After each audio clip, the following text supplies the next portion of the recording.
I'd like to tell you a story about the grouch that stole Christmas. This story took place 2,000 years ago. The grouch's name was Herod. He'd never liked his name. He'd been teased, tortured and tormented about it at school. When the kids found out his middle name, things got even worse. Because Herod's middle name wasn't actually a bloke name at all. In a moment of madness, Herod's mum had middle-named her baby son, Marigold. With a name like that, it's no surprise that Herod turned out to be as frightening, ferocious and foul-tempered an old oaf as you could possibly imagine, even in your most terrifying nightmare. Perhaps as a way of putting his shameful school days behind him, or perhaps for deeper-rooted psychological reasons that only a psychiatrist could get excited about, Herod had decided that he wanted to rule the world. Herod's maniacal dreams of world domination made him an extremely dastardly fellow. To make matters worse, Herod was not just a grouch with grandiose ideas, but also a rather powerful man, with some rather powerful henchmen. Now, before I go any further, I should mention that Herod didn't actually succeed in stealing Christmas, and that's why this story is called The Great Escape, and not The Christmas That Never Happened. But don't let me get sidetracked. Herod's obsession with power meant that he often did things that normal people, like you and me, might think was strange. For a start-off, he surrounded himself with a bunch of silvery-tongued spongers who flattered and fawned until his ambitions grew to disgusting proportions. And then, of course, there were his awfully bad habits. One was biting his toenails. Another was scratching in public places that really oughtn't to be scratched at all. But perhaps his worst habit was taking advice from a sly and slippery sorcerer. This sorcerer had some rather bad habits of his own. Firstly, he was a compulsive liar. Secondly, he was a confidence trickster. Thirdly, he didn't believe in the glorious God that we know rules the world. Little by little, the sorcerer wheedled his way into Herod's confidences. Soon he was helping Herod to rule the kingdom. He didn't even have proper magical powers. He was just a clever old fraud with a formidable network of informers. One night, after sham spectacles and fake hocus-pocus, the so-called sorcerer came to Herod all aflutter. Whilst gazing into his magic mirror, he had foreseen the coming of a new king. Now, between you and me, that's just a huge, steaming pile of baloney. There's only one being powerful enough to hold the future in the palm of his hand, and that, of course, is God. Truth is, the sorcerer had begun to hear strange rumours about the fulfilment of ancient prophecies. He was determined to exploit Herod's gullible nature. According to the rumours, a virgin had been visited by an angel. The angel told her she'd give birth to the Son of God. Of course, some people scoffed at the gossip. The more cynical even muttered that it was an elaborate excuse to get a promiscuous teenager out of trouble. But many were beginning to wonder, especially when further stories began to circulate. Travellers on the Bethlehem highway had passed a young man with a pregnant woman. Others told tales of an inn so crowded that one would-be guest gave birth in the stable. Then a bunch of scruffy shepherds crawled out of the woodwork. Their claims were bordering on the bizarre. They said they'd worshipped a baby boy who was from the royal line of David. They'd found him sleeping in a manger. Finally, few people could deny hearing angels' songs.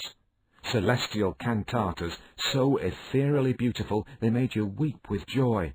But still, some refused to accept it as a sign from God.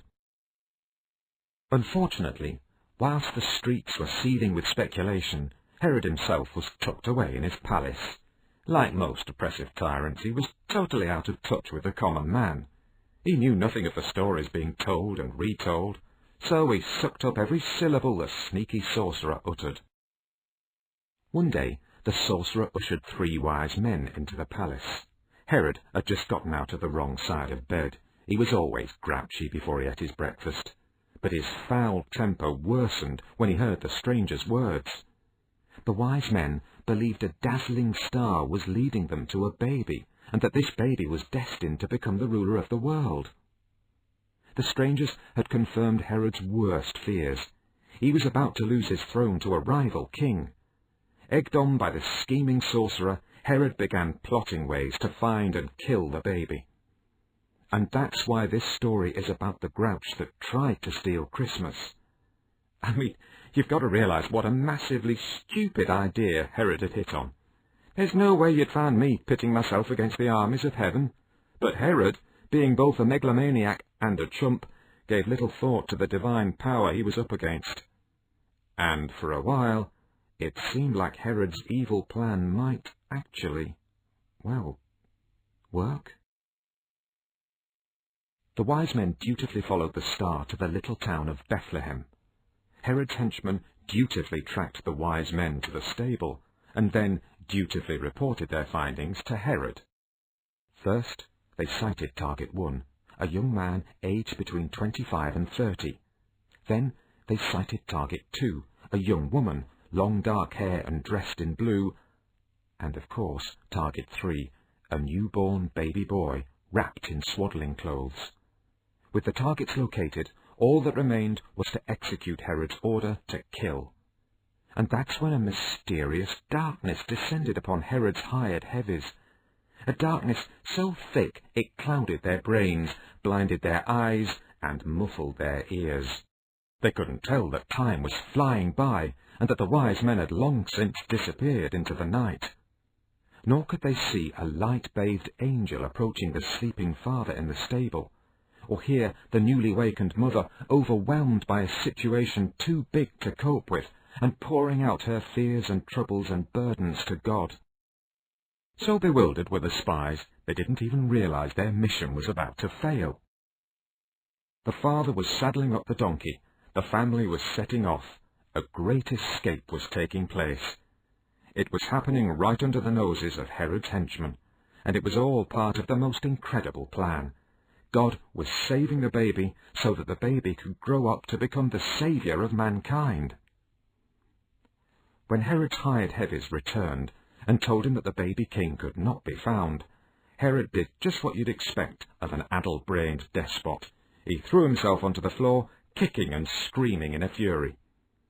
I'll leave you to imagine the angry slamming of doors, the smashing of priceless antiques, and the bashing of helpless servants. Oh, and of course, the brutal massacre of baby boys in Bethlehem.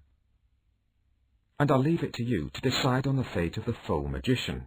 Shame on him for plotting and conniving and generally exploiting Herod's weaknesses. But what of Herod himself? Well, as befits someone who tried to steal Christmas, his days were numbered.